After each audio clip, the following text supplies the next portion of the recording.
కాకరకాయ ఫ్రై ఇది ఒక పావు కిలో తీసుకున్నా. ఆ కాకరకాయలు ఇవి మంచిగా క్లీన్ చేసి ముందరగా మనం ముక్కలు కట్ చేసుకోవాలి. ఇలా రౌండ్గా కట్ చేసుకోవాలి. ముక్కలు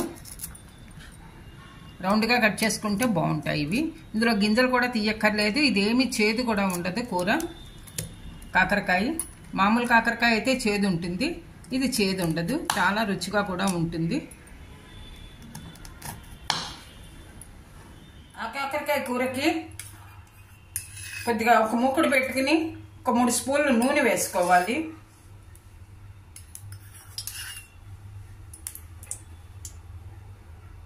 ఇందులో ఒక 1/2 స్పూన్ జీలకర్ర, 1/4 స్పూన్ ఆవాలు, 1/2 స్పూన్ మినపప్పు,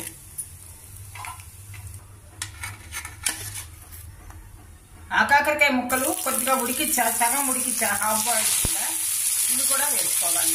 పోపులను బాగా మిక్స్ చేసుకోవాలి. ఇందులో కొద్దిగా కరివేపాకు, కూరకి తగినంత ఉప్పు, కొద్దిగా పసుపు, ఒక 5 మినిట్స్ మనం ఇలా ఫ్రై చేసుకోవాలి. ఎందుకంటే హాఫ్ బాయిల్ కదా, కొద్దిగా ఉడికాయి, కొద్దిగా ఇది క్రంచీగా మెత్తగా బాగుంటుంది కూర. ఇలా చేసుకుంటే డైరెక్ట్గా వేయించుకుంటే చాలా గట్టిగా ఉంటాయి. అందుకని ఇలా కొద్దిగా హాఫ్ బాయిల్ చేసుకుని ఇలా వేయించుకుంటే చాలా రుచిగా ఉంటుంది ఈ కూర.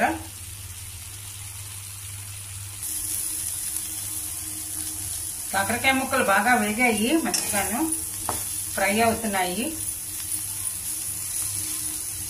ఇప్పుడు ఇందులో మనం 2 స్పూన్లు నువ్వుల కారం వేసుకోవాలి.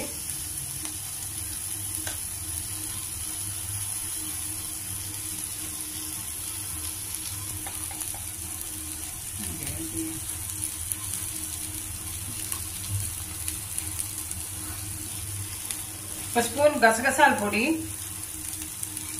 ఇంట్లో చేసి పెట్టింది రెడీగాను. బాగా మిక్స్ చేసుకోవాలి. కూర కూడా ఈ కూర చాలా ఆరోగ్యానికి కూడా మంచిదండి. ఆ కాకరకాయ పిల్లలు కూడా అందరూ ఇష్టపడి తింటారు. ఎందుకంటే ఇందులో చేదది ఉండదు కదా, అందరూ ఇష్టపడతారు. కూరకి తగినంత కారం,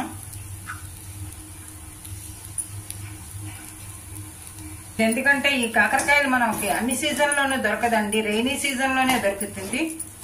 ఈ వర్షాకాలంలో చాలా ఎక్కువగా వస్తాయి. కొద్దిగా ఖరీదు ఎక్కువగా ఉంటాయి ఇవి మామూలు కాకరకాయల కంటే, కానీ చాలా రుచిగా ఉంటుంది కూర.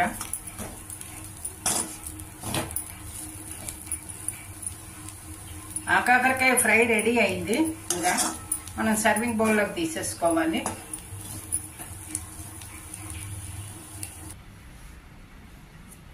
ఆ కాకరకాయ ఫ్రై రెడీ అయింది, చాలా రుచిగా ఉంటుంది.